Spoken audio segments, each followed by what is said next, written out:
நாள் முழுவதும் உழைத்து தேன்கூட்டில் தேனை சேகரித்து வைத்த தேனை மனிதன் திருடிவிட்டான் என்று தேனீ எப்போதும் வருந்தியதில்லை. மனிதன் என்னுடைய உழைப்பின் பயனான தேனை மட்டுமே திருட முடியுமே தவிர என் உழைப்பை திருட முடியாது. மனிதன் உழைத்துக் கொண்டே இருந்தால் இறைவன் அவனை வாழ்த்துவான் என்பது அமெரிக்கர்களின் பழமொழியாக இருக்கிறது. உழைத்துக் கொண்டே இருக்கக்கூடியவன் மட்டும்தான் மாபெரும் உயரத்தை சிகரத்தை காண முடியும்.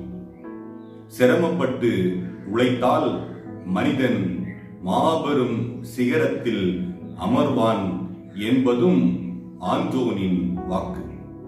எனவே உழைப்போம், உயர்வோம். உழைத்தால் மகிழ்ச்சி.